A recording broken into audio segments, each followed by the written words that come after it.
Բարի երեկո, դուք դիտում եք Ամեկ Պլյուսի Այդֆե Պլյուս հաղորդումը, սկզբից օրվա ամփոփումը 120 վայրկյանում։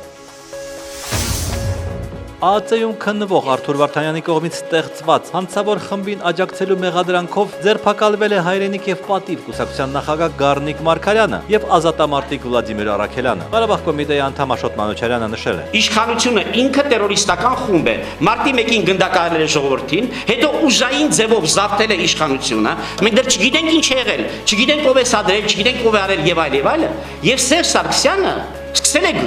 ուրեմն կալանավորել ամեն մի մարդու, որի հետ զրուցել են, խոսել են, այս են արել եւ այլ։ Համայնքների ֆինանսիստների միավորման խորհրդի անդամ Աբրահամ Արտաշեսյանի գնահատմամբ Երևանի ավագանի քաղաքապետ հարաբերություններում հետընթաց է նկատվում։ Քաղաքապետ Տարոն Մարգարյանը հատկապես իր վերջին քայլերով ցույց է տալիս, որ հաշվետու չէ ավագանուն։ Քաղաքապետը իր մոտ կանչեցավ վարչական շրջանի ղեկավարներին եւ նրանց խիստ նկատողություն տվեց նրա համար, որ իրանք չեն կանգնել նոր տարվա օրերին եւ ձյունը չեն մաքրել։ Աշխատանքի ընթացքում հաշմանդամություն ձեռք բերած մոտ 1 տասնյակ օդաչուները կրկին կառավարության շենքի մոտ էին։ Ակցիայի մասնակից Վանիկ Մայելյանը նշել է. Պետությունը պարտավորատեր կանգնի վճարի փոխհատուցում։ Կանխատեսելի արդյունք ապահովելու եւ ապօրինի շահույթ ստանալու մեջ մեղադրվող Ուլից ֆուտբոլային ակումբի գլխավոր մարզիչ Գագիկ Սիմոնյանը չի ընդունում մեղադրանքը։ Նրա փաստաբան Լևոն Բաղդասարյանը նշում է. Վերջինս հայտարարել է, որ ինքը ոչ մի խաղադրույք չի կատարել, ոչ մեկի չի համագործակցել։ Այսօր Արարատյան հայրապետական թեմի առաջնորդարանը սովորականից մարդաշատ էր։ Սիրահայ համայնքի ներկայացուցիչները տոնում էին հին տոմարով ամանորը։ Ճարտարապետ Աննե Ասլանյանը, որն ընդամենը 4 օր առաջ է եկել Երևան, առաջին անգամ է նոր տարին տոնում այստեղ։ Մենք հալի բասանք չենք տոներ։ Ուղղակի գաղանթին գիշերը ընտանիքով կհավաքվենք սարմաներ, քուֆտաներ, հնձկահավ։ Գախյալ ամեն մեկի իր գաղության համեմատ կպատրաստի եւ ընտանիքը կհավաքվի շեղանի շուրջ եւ կդոնե։ Ըստ Նոր Հայաստան հանրային փրկության ճակատի Հայաստանի մարդու իրավունքների պաշտպանի հրաժարականը 2015 թվականի դեկտեմբերի 6-ին տեղի ունեցած սահմանադրական հանրաքվեի արդյունքների կեղծման տրամաբանական հետևանքն է։ Հրաժարականը ակնհայտ դարձրեց Հայաստանում կոռումպացված վարչախմբի կողմից քաղաքացիների իրավունքների ոտնահարումները զսպելու գործում մարդու իրավունքների պաշտպանի ինստիտուտի անկարողությունը, ասված է հանրային փրկության ճակատի հայտարարության մեջ։ Անդիմության ձախողումները պայմանավորված են անդիմությամբ, այս մասին այսօր մամուլի ասուլիսին ասաց Ազգային ժողովի Հանրապետություն խմբակցության պատգամավոր Խոսրով Հարությունյանը, ըստ նրա անդիմությունը չի կարողանում ներկայանալ սեփական դոկտրինայով, այլ միշտ ներկայանում է ինչ-որ մեկի դեմ պայքարի գործիքակազմով, որն իրեն արդեն սպառել է։ Մեզ պետք է ակտիվ անդիմադիր, որ մենք էլ աճենք, ասել է Խոսրով Հարությունյանը եւ նշել, որ 2016 թվականը նոր գործիքակազմի մշակման հոյակապ տարի կարող է լինել։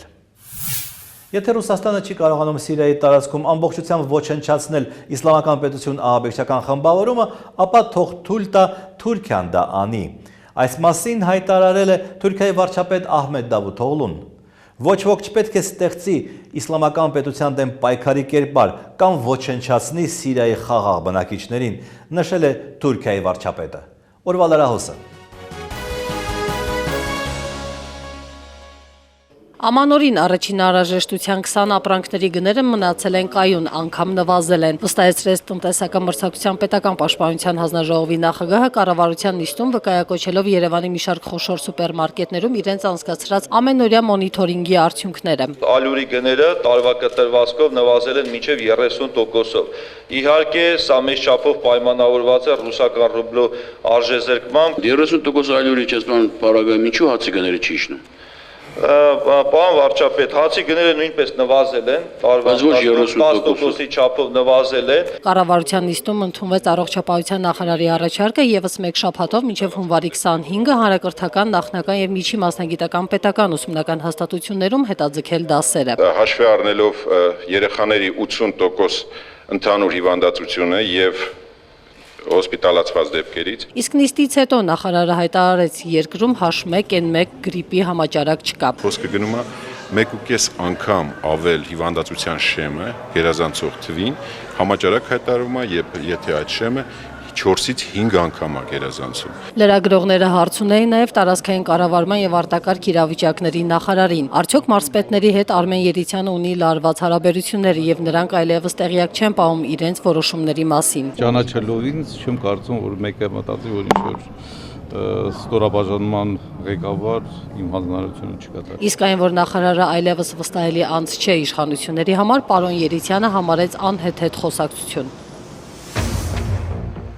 Մի քանի տարի շարունակ քննարկվող Զվարթնոց օդանավակայանի հին մասնաշենքի ապամոնտաժման հարցը նոր փուլ է մտել։ Անցած տարվա վերջին քաղաքապետարանը թույլատվություն է տվել Արմենիա միջազգային օդանավակայաններ ընկերությանը հին համալիրի օղակաձև վթարային էստակադայի ապամոնտաժման համար։ Այս թույլատվությունը ապօրինի է, համոզված է շենքի համահեղինակ ճարտարապետ Արթուր Թարխանյանի դուստրը։ Զվարթնոց օդանավակայանի հին մասնաշենքը ոչ միայն պատմամշակութային, այլև ստրատեգիական դեր ունի Հայաստանի համար։ Նոր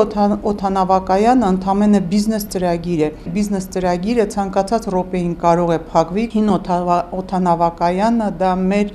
վերջի այն միջոցն է, մեր հնարավորությունն է խուսափել ամբողջական շրջափակումից։ Իսկ առանց էստակադայի օդանավակայանի շենքը պահելն անիմաստ է։ Դա շատ կարևորագույն ինժեներական մասն է օդանավակայանի եւ եթե այդ մասը քանդվում է, օդանավակայանը այլևս որպես օդանավակայան չի կարողանում գործել։ Քաղաքապետարանի բացատրությունը, թե թույլատվությունը տրվել է հաշվի առնելով սեյսմիկ պաշտպանության արևմտյան ծառայության հաշվետվությունը, նույնպես չի բավարարում ճարտարապետին։ Դա բացարձակապես սուտ է։ Ժամանակին որպես ստրատեգիկ օբյեկտ օդանավակայանը նախագծվել է եւ կառուցվել է ատոմային կայանին համապատասխան սկզբունքներով։ Այս հարցը բազմիցս քննարկվել է նաեւ հանրային խորհրդում, որի կարծիքով որոշումը ձեռնատու պետք է լինի բոլոր կողմերին։ Պիտի էլի քայլեր ձեռնարկենք, դիմենք նորից կոնցեսիոներին եւ առաջարկենք, որ նրանք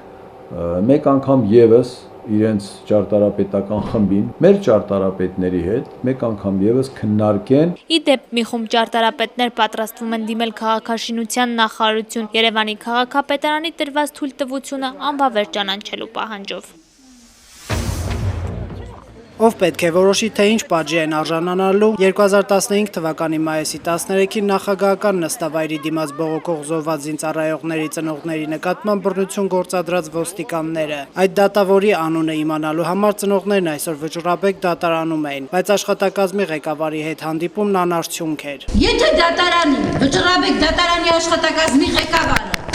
ոչինչով չի կարող օգնել, ինչի է իջել ծնողների հետ հանդիպում։ Նրանց նկատմամբ բռնության գործով դատավճիռը Արաբ Կիրիև Քանաքեր Զեյթուն ընդհանուր իրավասության դատարանի դատավոր Արմեն Խաչատրյանը պետք է հրապարակեր հունվարի 11-ին։ Նիստից րոպեներ առաջ ծնողները տեղեկացել են, որ գործով դատավորը տեղափոխվել է մեկ այլ դատարան ու վճիռն այդ օրը չի հրապարակվի։ Ծնողները որոշել էին ամեն գնով ստանալ իրենց հուզող հարցի պատասխանը։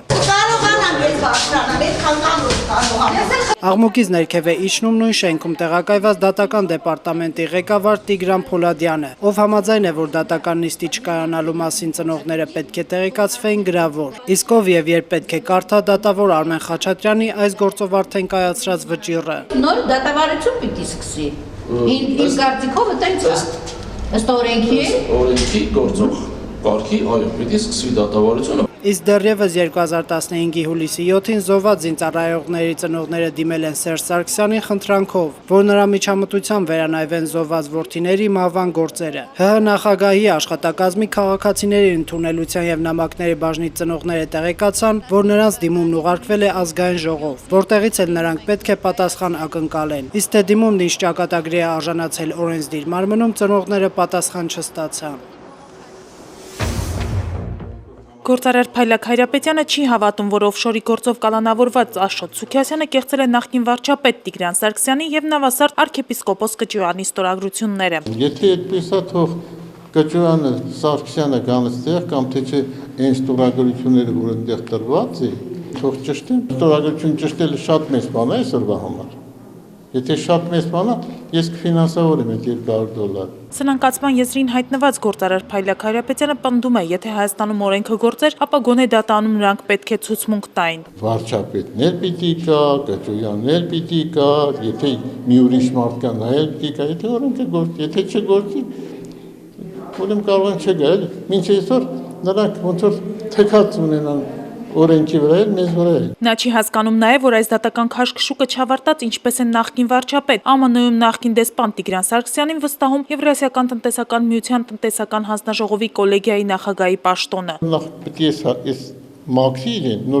իրեն պաշտոն տա։ Գործով դատական նիստը սակայն շատ կարճ տևեց։ Դատախազը չէր ներկայացել դատարան։ Դատավորը դատական նիստը հետաձգեց մինչև հունվարի 21-ը։ Ի դեպ, Աշոտ Սուքիասյանին ուղեկցող ոստիկանները բժշկական դիմակներով էին։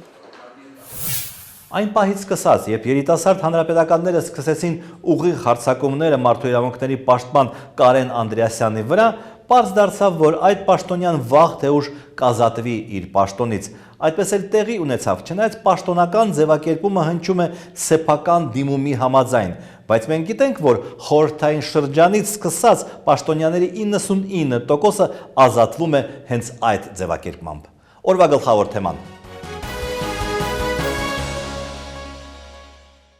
Մարդու իրավունքների առաջին պաշտպանը Լարիսա Ալավերդյանն էր, նրան 2004-ի մարտի 1-ին նշանակեց նախագահ Ռոբերտ Քոչարյանը, նրա առաջին փորձաքարը 2004-ի ապրիլի 12-ի դեպքերին տրված արձագանքն էր։ Նախագահի հրաժարականը պահանջողների հանդեպ կիրառվեցին այդ ժամանակների համար աննախադեպ բռնություններ ու ձերբակալություններ, պաշտպան Լարիսա Ալավերդյանն այդ արդիվ հայտարարեց, բացառությամբ առանձին մանր-մունր կոմպոնենտների մնացյալ ամեն ինչը օրենքի շրջանակներում է։ Ձերբակալվածներից ոչ մեկին տիկին Ալավերդյանը քաղաքական բանտարկյալ չհամարեց։ Դուք օգտագործել ես տերմին օգտագործել եմ քաղաքական տար պարունակող հետապնդումներ։ 2005-ի մայիսին ձերբակալվում է պաշտպանի գրասենյակի աշխատակազմի մասնակից Սերոբ Հանտինյանը, ուզում են փոխել ինձ մայիսի 31-ին բառացիորեն հայտարարում է տիկին Ալավերդյանը, ում ոտքը եւ ինչպես էր տրորել տիկին Ալավերդյանն, այդպես էլ պարզ չդարձավ։ Որտեղ եղել է ցավ, որտեղ եղել է խնդիր, ես այնտեղ եղել եմ։ Մեկ տարի հետո տիկին Ալավերդյանը դադարեց լինել մարդու իրավունքների պաշտպան, հաջորդ պաշտպանն ուղղակիորեն Ռոբերտ Քոչարյանի կադրն էր։ Այս մարդու առաջին ամենախոշոր փորձությունը 2008-ի մարտի 1-ն էր։ Ոստիկանությունը համաչափ չի գործել, մարտի 1-ի մասին ասում է պաշտպանը։ Ռոբերտ Քոչարյանը նրան հռչակում է որպես ամենաանհաջող կադր։ 2009-ին Հայաստանում նախորդ տարվա մարդու իրավունքների վիճակի մասին պաշտպանի հրապարակած տարեկան զեկույցից դժգոհ է իշխող հանրապետականը։ Ընդդիմությունն էլ դժգոհ, զեկույցից չի երևում, որ իշխանությունը մեղավոր է մարդու իրավունքների վատ վիճակի համար։ Նույնքան խնամքով, որքան մարդու իրավունքների վիճակն է, պաշտպանը պատճառաբանում է, թե ինքն ինչու քաղաքական պատճառներով ձերբակալվողին չի անվանում քաղբանտարկյալ։ Որովհետև ես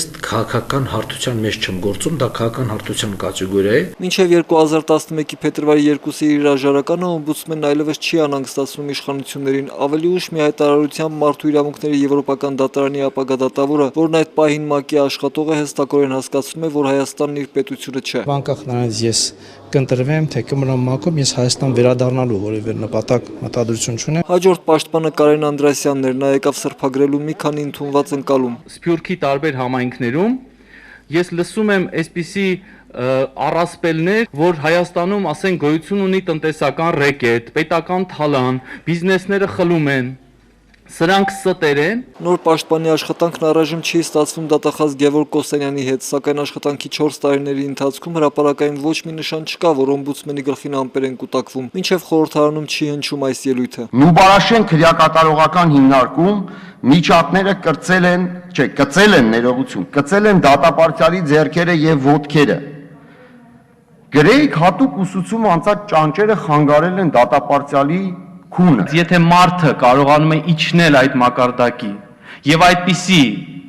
ելույթ ունենալ, ես ենթադրում եմ, որ այնտեղ կա մարդ, ում ոտքը ես տրորել եմ։ Ես գիտեմ այն ոտքը,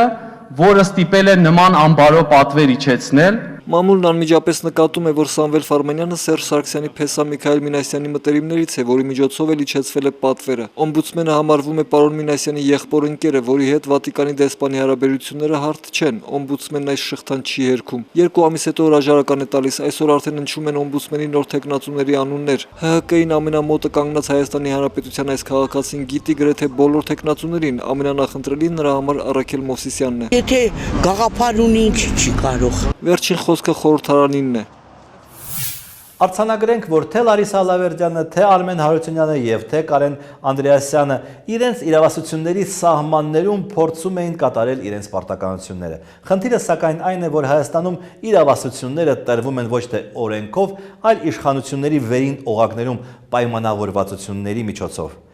Իսկ դրանք դրանց սահմանները բավականին հեղուկ են, հաճախ են փոխվում եւ երբ օմբուդսմենը բավականաչափ ճկուն չի այդ փոփոխվող սահմանները զգալու առումով, նա մեխանիկորեն դառնում է իշխանության համար անհաջող կադր։ Հետաքրքիր է նաև ընդդիմության վերաբերմունքը օմբուդսմենի պաշտոնին, քանի նա պաշտոնավարում է նրա հասցեին այդ կողմից սուր քննադատություն է հնչում, մոտավորապես այն ոգով, թե ինչու նա չի պահանջում իշխանությունների անհապաղ հրաժարականը, բայց երբ նրան ազատում են այդ պաշտոնից, նրան ներկայացնում են որպես ռեժիմի զոհ։ Ամբողջ խնդիրն այն է, որ մարդու իրավունքների պաշտպանն այնպիսի մի պաշտոն է, որը մի կողմից չպիտի բավարարի ոչ մեկի քաղաքական ամբիցիաները, մյուս կողմից նրան հնարավոր չլինի իշխանական վերնախավում ինչ-ինչ խարդավանքների պատճառով ազատել աշխատանքից։ Լավ է աշխատում օմբուդսմենը թե վատ, դա պետք է որոշի հասարակությունը, եւ միայն ժամկետը լրանալուց հետո որոշում պետք է ընդունի ազգային ժողովը։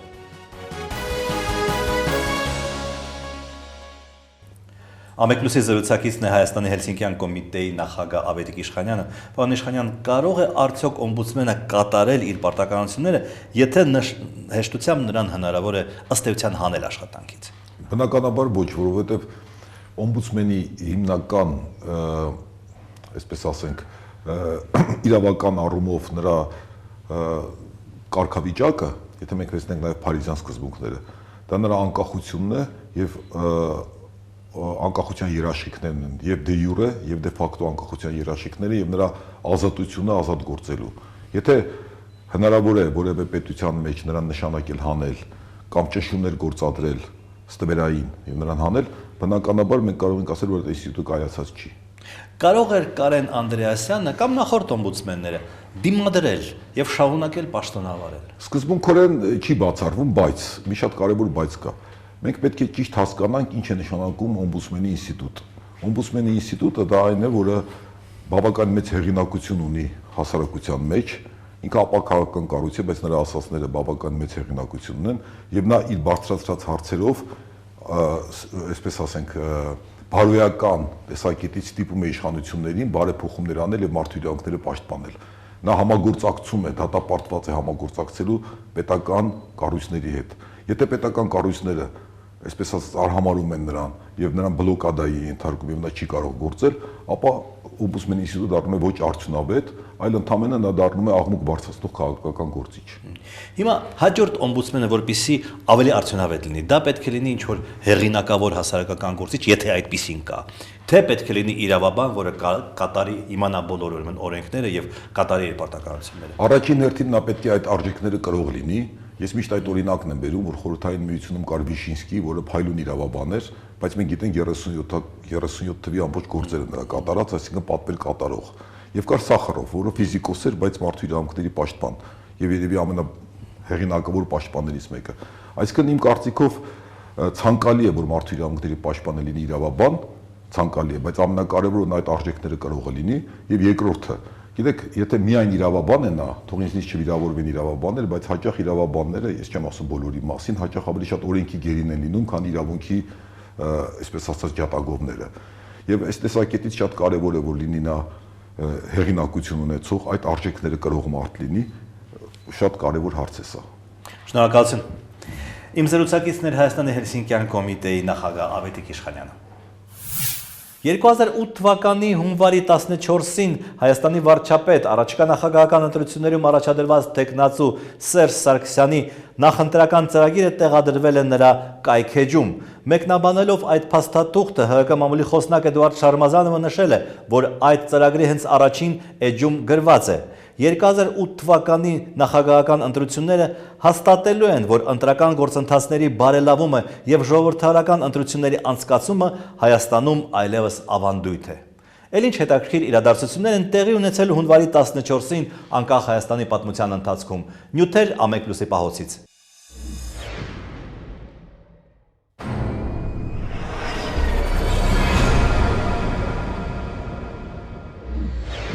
Վարչապետ Ռոբերտ Քոչարյանը 1998-ի հունվարի 14-ին հանդիպում է լրագրողների հետ, ինքը կարծում էր, որ ասուլիսի փոխարեն կլինի զրույց, նշանակում է շատ փակագծեր չի բացի, ասենք անվտանգության խորհրդի վերջին նիստի մասին։ Վարչապետը չի շղթում, որ այնտեղ կարծիքների կտրուկ բևեռացում է եղել եւ ոչ մեկն իր կարծիքը չի փոխել։ Հիշեցնենք, որ այդ նիստում Ղարաբաղի հարցի լուծման պատկերացումներով Տեր-Պետրոսյան, Վանո Սիրադեղյան, Ալեքսանդր Արզումանյան եռյակին հակադրվում է Ռոբերտ Քոչարյան, Վազգեն Սարգսյան, Սերժ Սարգսյան եռյակը։ 1999-ի այս օրերին Արմենթելը լսում է բաժանորդների բողոքը եւ անորոշ ժամանակով հետաձգում սակագների բարձրացման հարցը, մինչեւ ժողովրդին հոգեբանորեն կպատրաստեն րոպեավճարի բարձրացմանը։ Իր հերթին Արմենթելն ամբողջությամբ վճարել է կառավարության $142 միլիոն, սակայն 1998-ի ընթացքում պարտավորվելիք $100 միլիոն ներդրման փոխարեն կատարել է 14 միլիոնի ներդրում։ Արմավիրի մարզի Առատաշեն գյուղը ոռոգման ջուր չուներ, 2000-ի ապրիլից կունենա, այս օրերին ամբողջ թափով ընթանում են ջրագծի շինարարության աշխատանքները։ Համաշխարհային բանկի $820,000 ամերիկյան դոլարը գործին թափ է հաղորդել, 130 հոգի $250 ամերիկյան դոլարով անում են ամեն ինչ, որ այս գյուղն այլևս ինքնահոս կոյուղաջրերով չոռոգի իր հողը։ 2000-ի այսօրը հայ եւ ռուս օթերևութաբանները պայմանագիր են ստորագրում։ Պայմանագիրը պետք է նպաստի, որպեսզի բարձրանա եղանակ կանխատեսող մեր մասնագետների որակը, մեր օթերևութաբանները կվերապատրաստվեն Ռուսաստանում։ 2001-ի այսօրերին այմ կուսակցությունը փող է աշխատում վիճակախաղով։ Այմն էլ իր գործնեության բոլոր տարիների ընթացքում երբեք որևէ տնտեսական գործնեությամբ չի զբաղվել։ Կուսակցության նախագահը հերքում է փող աշխատելու փաստը, սա նվիրատու միջոցառում է, որով ապահովում են իրենց գործունեությունը, շահողներն էլ արդեն կան։ Ես եմ մեկ անգամ այդպես ինձ բանով, որ ես ունեի տոմսեր, այդպես ասենք տոմսեր 2400 դրամ, որը նույնպես նվիրատվություն եմ արել կրկին այմին։ 2001-ի այսօրերին Հայաստանում թանկացել են դեղերը, ներմուծողներն արդարանում են, օրենքն է թանկացրել։ Ես զգուշացրեցի պարլամենտում քննարկման ժամանակ, ասեցի, որ ուրեմն ավելացած արժեքի հարկ մտցնելու դեպքում անպայման դեղերի գինը կավելանա։ Պետեկամուտների նախարարն է հիմնավորում թանկացումը։ Դուք լավ իմացեք մի բան։ Դեղերի բիզնեսը իրոք գերշահույց ստացող բիզնես է։ Եվ այդ մարդիկ պարզավոր ամեն գնով ցանկանում են չվճարել։ Ներմուծողները համաձայն չեն։ Դեղերը Հայաստան ներմուծվում են ինքնաթիռով, դրա հաշվին 10%-ով թանկացվում է։ Նախարարն ասում է, որ ներմուծողներն իրականում կեղծ ինվոյսներ են ներկայացնում հարկային մարմիններին։ Գները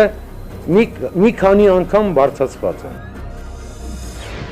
Թեթև արդյունաբերության նախկին հսկաներից մեկը Գարուն է 2001-ի այսօրերին առնվազն արտադրական 2-3 պատվեր ունի։ Մենք եղած պատվիրատուներից աշխատել ենք ընտրել այն պատվիրատուն, որի վարձատրությունը ավելի բարձր է։ Ոլորտի մասնագետն ասում է, որ խորհրդարանն էլ իրենց պետք է օգնի, այնտեղ առևտուրն ավելի են կարևորում, քան արդյունաբերությունը, նաև ճանապարհներն են թանկացնում ապրանքը, ինչը խրտնեցնում է օտար պատվիրատուներին։ Ազատամարտիկները դժգոհ են Ռուսաստանի նախագահը ծաղիկներ է դրել 1990-ի հունվարի 19-ին եւ 20-ին Բաքվում խորհրդային զինվորների սպանած ադրբեջանցիների գերեզմանին։ Кому возлагаются цветы?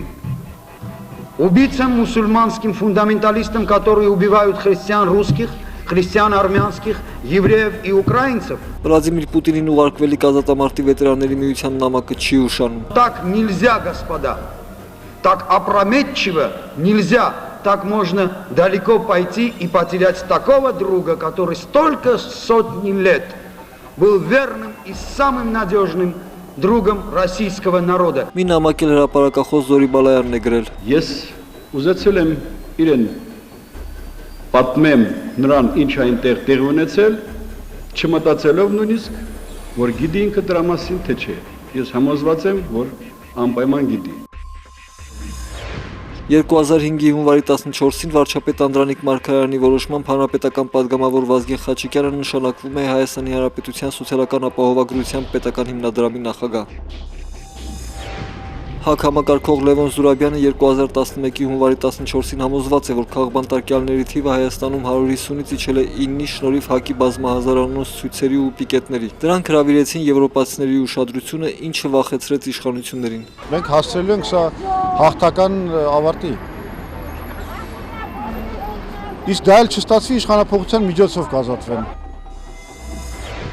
2012-ի այս օրերին փակման վտանգի առաջ են կանգնած փոքր ատամնաբուժարանները, որոնց տնօրեններն արդեն զգուշացվել են, որ 2012-ին իրենց գործունեության հարկերը բարձրանալու են։ Սա շատ վիրավորական եւ շատ ահավոր մի հատ հրաման է ստորագրել նախագահի կողմից, որը ապացուցում է, որ մենք հաստատ դեպի ապահով Հայաստան անցնելու ճանապարհ չունենք։ Ըստ նոր կարգի 3 ատամնաբուժական բազկաթոռ ունեցող կլինիկաները ամեն բազկաթոռի համար 15,000-ի փոխարեն 80-ից 100,000 պիտի վճարեն։ Եթե իմ ամսվա շրջանառությունը ընդամենը 100,000 է, ես ոնց 80,000 բերեմ տամ պետությանը։ Ուղղակի ուզում են այս բնակավարը մոնոպոլիզացնել։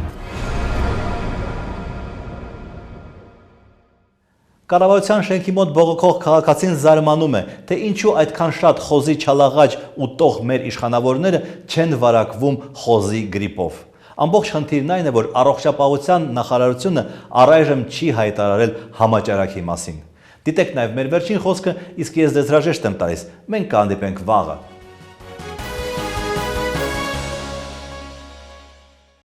Հայտարարում ենք համաճարակ։ Ինչի մասին է խոսքը, համաճարակ, խոզի գրիպ, ապա այդ վերևները, որ այդքան լափում են, ինչու խոզի գրիպ չեն կպնում։